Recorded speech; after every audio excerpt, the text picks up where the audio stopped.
Hello दोस्तों, आज बना रही हूँ घी। मलाई से मैं मलाई को क्या करती हूँ ना, इकट्ठा करके और दही जमा लेती हूँ। उसके बाद फिर इससे ढेर सारा मक्खन निकल जाता है, तो मेरा घी रेडी हो जाता है घी खाने के लिए घर में। क्योंकि हम लोग कोशिश मतलब बाकी सब काम के लिए तो मैं घी खरीद लेती हूँ, पर खाने के लिए कोशिश करती हूँ कि जो घर में बनाऊँ वही खिलाऊँ बच्चों को। क्योंकि अभी फूड वगैरह जो भी है ना, बाहर का जितना मैं कोशिश करती हूँ कम खिलाऊँ। और यहाँ पे मेरा आज किचन बन गया है थिएटर। हाँ जी, लैपटॉप में सब बैठ के देख रहे हैं पिक्चर। जो अभी निकला था ना पिक्चर, प्रहलाद और हिरण्यकश्यप जी का। पिक्चर का नाम मुझे याद नहीं आ रहा है। तो यहाँ सभी बैठ कर के देख रहे थे पिक्चर। बहुत ही अच्छी पिक्चर है, मतलब ऐसा नहीं लगा कि टाइम पास है। और एनिमेशन भी बहुत ही अच्छी हुई है और बच्चों के लिए नॉलेज भी मतलब मिल जाएगा इस पिक्चर से। क्योंकि हम लोग को तो रामायण और महाभारत उस समय बहुत सारे भक्ति चैनल चलते थे, तो हम लोग टीवी पे देख करके सीख गए थे। पर आजकल के बच्चों को इतना समय ही नहीं कि वो सीरियल और पिक्चर्स देखें, तो उस हिसाब से ये अच्छा था। और मैं साथ के साथ बना रही हूँ गुजिया। गुजिया इसलिए बना रही हूँ क्योंकि जो गणेश पूजा में मैं गुजिया बनाई थी ना, तो उस समय मैं सिर्फ 5 गुजिया बना के जो मसाला था उसको रख दी थी। तो अब ये मसाले अगर मैं रखे रहने दूँगी ना, तो ये ख़राब हो जाएंगे। क्योंकि आने वाले दिनों में पितृपक्ष है, नवरात्रि है, तो इनमें मैं कढ़ाई चढ़ा के छानने का काम नहीं करती हूँ। कढ़ाई चढ़ा के सब्ज़ी बना लेती हूँ, पर जो तलने का काम है ना वो नहीं कर पाती। तो इसलिए ये ब्लॉग जो है गणेश पूजा के विसर्जन के जस्ट दूसरे दिन का है ना, तो आज बस पूड़ी छान सकते हैं, जो भी छान सकते हैं, मैंने पूर्णिमा है करके। लेकिन श्राद्ध पूर्णिमा है तो आज का मैं व्रत भी नहीं रहूँगी, क्योंकि आज से श्राद्ध भी जिनका पूर्णिमा के दिन का रहता है ना, वो आज से स्टार्ट कर देते हैं। हम तो एक दिन बाद स्टार्ट करते हैं, क्योंकि हमारा पहला दिन रहता है हमारे ससुर का। तो यहाँ पे मैं इसीलिए मैं सोची कि चलो गुजिया सारा छान के रख देती हूँ, तो फिर बच्चे खाते रहेंगे। और फिर क्योंकि नवरात्रि है, पितृपक्ष है, उसमें तो मैं करती नहीं हूँ। और हमारे ससुर जी का पहला दिन रहता है, तो आप लोगों को तो मैंने दिखाई दिया था पितृपक्ष का पहला दिन। उसके बाद ना मैं आप लोग से सीधे मिल रही हूँ 1 हफ्ते बाद। हाँ जी, वीडियो बहुत कम बन रहे थे क्योंकि काम काम बहुत सारा रहता था। तो फिर ऐसा होता है ना, जब मैं काम में ज़्यादा व्यस्त होती हूँ तो वीडियो को साइड में कर देती हूँ। तो आज मैं आप लोग को दिखा रही हूँ कि जो मेरे विग्रह है ना भगवान जी लोग के, तो जो चांदी के हैं उनको मैं कैसे साफ़ करने वाली हूँ। पहले तो मैं वैसे दूध और दही से साफ़ करती हूँ ना, तो वो भी काफ़ी अच्छे से साफ़ होते थे। पर जो ये विष्णु जी लक्ष्मी जी का मेरा विग्रह है ना, इसमें बहुत ही बारीकी से काम हुआ है, तो ये साफ़ नहीं होता था। तो ये मैं लेके आई हूँ रुपेरी। बहुत ही बढ़िया चीज़ है और मैं भी आप लोगों को दिखाऊंगी इसको, इससे कैसे साफ़ करते हैं। बहुत ईजी भी है। इसको क्या करना है, आपको किसी भी कपड़े के टुकड़े पे या कॉटन में भी आप ले सकते हैं। और इसको थोड़ा सा लेके 2 से 3 बूंद, और इसको ना अच्छी तरह से जो भी विग्रह है आपका, उसको आपको पोंछ लेना है अच्छी तरह से। और बहुत ही आसानी से, बिना मेहनत के मतलब साफ़ हो जाता है। थोड़ा सा तो आप भाई किसी भी चीज़ को आपको साफ़ करना है तो साफ़ मतलब मेहनत तो करनी ही होगी। पर बहुत ही अच्छे से, मतलब बिल्कुल ना न्यू सा हो गया था मेरा। और ये इससे ना सिर्फ चांदी के ही विग्रह साफ़ कर सकते हैं। चांदी की पायल हुई, बिछिया हुआ, मैंने चांदी का जो भी ज्वेलरी है ना, आप इससे साफ़ कर सकते हैं। बहुत ही आसानी से साफ़ हो जाता है। और इसके बाद ना मैं क्या, मेरे शंकर जी हैं तो इनको भी मुझे लगा कि चलो साफ़ कर दूँ। वैसे मेरे भगवान जी लोग ना ज़्यादा गंदे तो नहीं होते हैं, पर ये है कि दूध दही से मैं नहलाते रहती हूँ हफ्ते में 1 बार, तो साफ़ रहते हैं। पर ना एक नया सा जो लुक होता है ना, वो नहीं था। तो अभी क्या नवरात्रि आ रहा है, तो मंदिर में ना सब भगवान नए दिखने चाहिए। तो मैं गई थी दुकान पे जब शॉपिंग करने ना, तो ढेर सारा सामान भी लेके आई, दुर्गा जी का भी। और मतलब बहुत कुछ लेकर के आई हूँ। आगे धीरे धीरे ब्लॉग में आपको पता चलते रहेगा। तो वहीं पे मैंने पूछा उनसे कि रुपेरी है क्या, क्योंकि मैंने ना देख रखा था यूट्यूब पे इसके बारे में। मैंने सोचा चलो ट्राई करते हैं, तो अच्छी चीज़ है, आप ट्राई कर सकते हो। बाकी अगर इसका कोई नुकसान हो तो मुझे भी बता देना, क्योंकि मैं फ़र्स्ट टाइम लेके आई हूँ, मुझे ऐसा कुछ दिखा नहीं नुकसान। और आज यहाँ पे गणेश जी का भी श्रृंगार कर दे रही हूँ मैं। तो आज ना बिल्कुल वाइट थे, तो मैंने सोचा चलो आज वाइट ही पहनाती हूँ गणेश जी को। और बहुत सुंदर, बहुत ही प्यारे दिख रहे थे। देखो आप भी, मैंने मंदिर में जैसे मैंने विराजमान किया ना उनकी चौकी पे, इतने सुंदर दिख रहे थे कि मैं क्या ही बताऊँ। मतलब पूरा रेड कलर का बैकग्राउंड और गणेश जी बिल्कुल वाइट में। और देखो पीछे जो माला है ना, बड़े वाले गणेश जी पे मैंने फ़ोटो पे जो टांग रखा है, वो गणेश जी का जो हम लोग विसर्जन से लेके आए थे ना, वही था। तो वो पूरे साल भर अब टंगे रहेगा और बढ़िया उनकी पूजा भी हो जाएगी। उनकी मतलब याद आ जाती है उस माले को देखो तो सारे विग्रह मेरे चमक गए हैं। और धीरे धीरे करके मैं मंदिर को साफ़ करती हूँ, एक दिन में तो नहीं सारा कुछ करती हूँ, क्योंकि और भी काम रहते हैं मेरे जिम में। तो यहाँ फ़िलहाल पूजा कर ली हूँ मैं।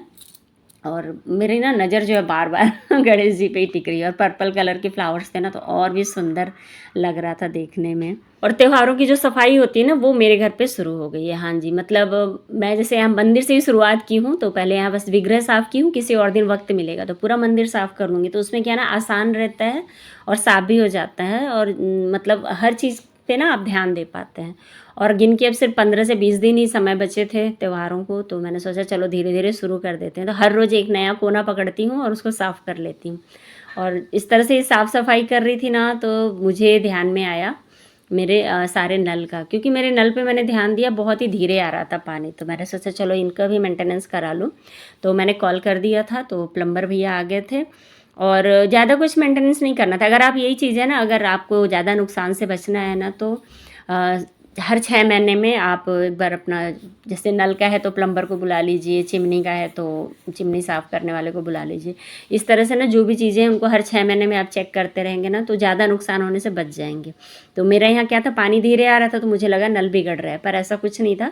बस जो जालियाँ थी ना उनको साफ़ करना था। और ये भैया आए तो मुझे बता भी दिया कि इस तरह से साफ़ होता है, पर यही है ना कि कुछ जो टूल्स हैं ना वो मेरे पास नहीं है, तो उन टूल्स को मुझे लेके आना होगा, उसके बाद मैं इन कामों को कर पाऊँगी। तो सारा किचन का पहले मैंने दिखाया, उसके बाद सारे बाथरूम के जो भी शावर था, बेसिन का नल था, सबको मैंने चेक कराया। और जो भी ना थोड़े बहुत से ना जंग लगे थे उनको बदलने के लिए मैंने उनसे लिस्ट भी बनवा ली है। तो जब कभी मार्केट जाऊँगी तो मैं लेके आ जाऊँगी, तो वो फिर से कॉल करूँगी तो वो आके बदल देंगे। तो ये सारा काम ना मेरा सब दिवाली से पहले, दशहरा से पहले हो जाएगा। तो मैं एक टेंशन फ्री रहूँगी कि मैंने मेंटेनेंस का काम मेरा कुछ हद तक कंप्लीट हो गया। और ये देखो ऑनलाइन मैंने ये गमले मंगाए थे, और बहुत ही अच्छे मतलब मिल गए हैं कम रेंज में। मैंने सेल टाइम में मंगवाया था इसको, और ये पूरे 12 का सेट मैंने मंगवाया है। तो कुछ कटिंग मेरी छत पे थी तो उन्हीं को मैं लेके आई हूँ, पर अभी क्या है ना, मिट्टी नहीं है। बारिश के मौसम में गीली मिट्टी आप कहाँ से उठाओगे, तो इसलिए मैंने क्या किया है, सभी को ये सब ना वाटर प्लांट हैं, तो इनको बढ़िया मैं पानी में डाल के और ऊपर छत पे जो यहाँ का जो मेरा पोर्च है वहाँ पे टांगूंगी। पर इन केस हुआ क्या, मैंने इनको और पानी में डाल लिया, पौधों को लगा लिया, जब मैं लटकाने गई ना तो इसका जो हुक है वो काफ़ी पतला है, वो उसमें जा नहीं रहा है, तो मुझे इसके लिए ना एक अलग से हुक लेके आना होगा।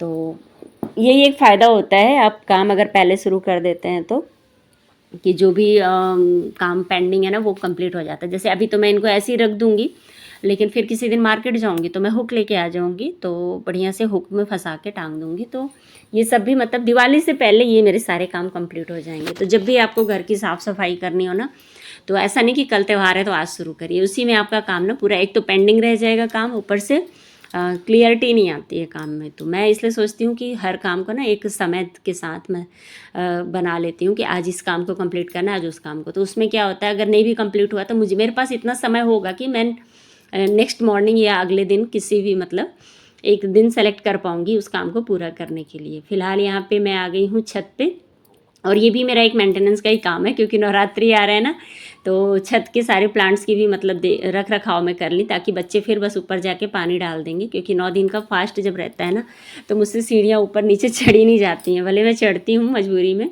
और ये देखो हम लोग की शॉपिंग ढेर सारी हो गई है, जिसमें ना कि मैं ढेर सारा अलग अलग खुशबू का मैं मंगवाई हूँ धूप, और इसमें मोगरा है, फिर से चंदन वाला है, साथ में चंपा है, और एक ना गुड वाइब्स करके है, तो उसकी भी खुशबू मैंने सोचा चलो कुछ नया भी ट्राई करना चाहिए। तो ये सारे धूप मंगवा ली हूँ मैं।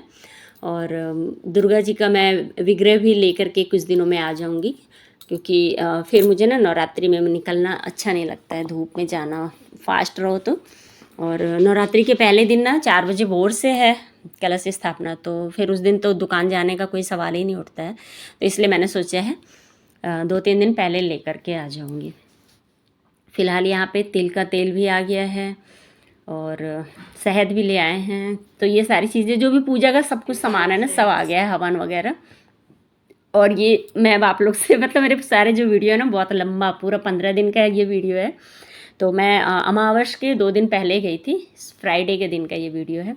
तो उस दिन भी मैं गई थी, तो दुर्गा जी का विग्रह लेके आई, और उनका श्रृंगार कराने में ही हम लोग को 2 घंटे लग गए थे। मैंने उनके श्रृंगार का पूरा सामान पसंद करके, देख के, पहना के, इस तरह से पूरा 2-3 घंटे लग गए थे मुझे। और आते हम लोग 7 बजे गए थे, और आते हम लोग को बज गए थे 9:30। तो ये हुआ कि खाएंगे क्या, तो फिर हम लोग आते समय गुपचुप का पैकेट ले आए थे और सभी बैठ के फिर गुपचुप खाए थे। और ये देखो यहाँ पे फिर मैं सीधे आप लोग से मिल रही हूँ विश्वकर्मा पूजा, 17 को विश्वकर्मा पूजा था ना, तो उस दिन फिर मैं पूरा मतलब हमारे घर में ना हम लोग पूरी गाड़ियों को धो लेते हैं, जो भी गाड़ी होती है, और मेरी जो सिलाई मशीन है, इनको सिलाई मशीन को साफ़ कर लेती हूँ बस सूखे कपड़े से। उसके बाद मॉर्निंग में उठ करके गंगा जल छिड़क के स्वास्तिक वगैरह बना के फूल भोग सब लगा के और धूप वगैरह दिखा लेते हैं। विश्वकर्मा भगवान की पूजा मैं कुछ इस तरह से ही करती हूँ, और अपने सिलाई मशीन की भी करती हूँ पूजा, क्योंकि मैं अपनी मम्मी को देखती थी वो करती थी। तो जो भी लोहे के बने सामान होते हैं ना, कहते हैं उनकी पूजा विश्वकर्मा भगवान से रिलेट करता है तो करना चाहिए। तो बस इस तरह से ही हम लोग की सारी पूजा हो रही थी। वैसे तो ये पूजा मेरे हस्बैंड जी को करना चाहिए, पर उनका क्या है कि नहीं तुम करो, मैं साथ में हूँ करके। तो हम लोग सुबह ही मतलब मैं आज भी 4 बजे भोर में उठ गई थी। आजकल ना इन दिनों मुझे जितना जल्दी हो रहा है भोर में उठ के, और ऐसा लगता है कि काम निपटा लो, तो भोर में उठ करके मैं और ये सारा कुछ कर रही थी। और यहाँ पे बढ़िया सा एक स्वास्तिक भी बना ली, और ये स्वास्तिक ना मुझे बहुत पसंद आया। मतलब ना बिल्कुल जैसा मन में सोचे रहो वैसा बन जाता है ना कोई चीज़, तो बहुत अच्छा लगता है। और आज ना ये जो हम लोग की इलेक्ट्रिक स्कूटी है, मैं इस पर भी ना आज माँ लिखने वाली हूँ, क्योंकि ये जो मेरी ब्लैक वाली स्कूटी है ना, इस पर मैंने माँ लिख के रखा है। मतलब लिख के नहीं रखा है, शुरू से ही गाड़ी में हमने लिखवा के रखा था। इसमें मैं बहुत दिनों से इनको बोल रही हूँ, दिवाली आने वाली है, पर ये अभी तक नहीं बनवाया। तो मैंने कहा लो मैं आज खुद ही लिख देती हूँ, और ये बहुत ही अच्छे से हो गया। और किसी भी चीज़ में ना माँ का आशीर्वाद, मतलब बड़े बुजुर्गों का आशीर्वाद अगर रहता है ना, तो उसकी बात ही अलग होती है। और माँ दुर्गा माँ हुई इनकी तो फिर बात ही निराली है। अगर ये कहीं पे भी विराजमान हो जाए तो कोई परेशानी नहीं आती है। तो बस बढ़िया से यहाँ पे हम लोग पूजा किए, और यहाँ पे मेरा कंप्लीट हुआ विश्वकर्मा भगवान का पूजा। उसके बाद मैं घर की पूजा, मतलब पूरा घर का जो पूजा पाठ है वो सारा कुछ करूँगी, और साफ़ सफाई थोड़ी सी। और पीछे ना बेटे की साइकिल रखी है, उसकी भी पूजा है। उसने कहा था कि कर देना मम्मी, मेरी साइकिल है। और ये सारा कुछ बच्चों ने ना रात में धुल दिया था। बड़ा बेटा सुबह सुबह आज पूरी साफ़ सफाई कर रही हूँ मैं मंदिर की। नवरात्रे आते हैं तो हर चीज़ साफ़ सुथरा कर लेना होता है। और मैं ना ये छोटे कपड़ों को ऐसी खिड़की पे ही लगा देती हूँ, ताकि ये सूख जाएं अच्छी तरह से और गिरे भी ना, क्योंकि बहुत छोटे हैं ना, इनको तार पे भी डालने पे फटाफट गिर जाते हैं। कपड़े धुलाई करने से पहले इसमें मैं ना सारा कुछ पीताम्बरी लगा के गई थी, और देखो पीताम्बरी भी अब ख़त्म, अब मंगाना होगा इसको भी। और अब बस इनको ना साबुन से घिस दूँगी तो चमक जाएंगे बर्तन भी। पीतल और तांबे के बर्तनों में ना हो ही जाता है स्पॉट, देखो इसमें तो बहुत ज़्यादा स्पॉट है, और इससे ना बढ़िया अच्छा से घिस जाता है। और मेहंदी तो अब छूट ही जाएंगी। चलो तो पहले बर्तन ही धो लेती हूँ मैं। और विश्वकर्मा भगवान का ना मैं पूजा कर ली थी, और उसके बाद मैं देखी ना मौसम बदली हो रहा था, तो मैं कपड़े धोऊँ या ना धोऊँ, लेकिन फिर मैंने लगा दिया। और देखो अभी थोड़ा सा धूप निकल रहा है। तो चलो पहले बर्तन धो लेती हूँ, फिर मंदिर की करूँगी साफ़ सफाई।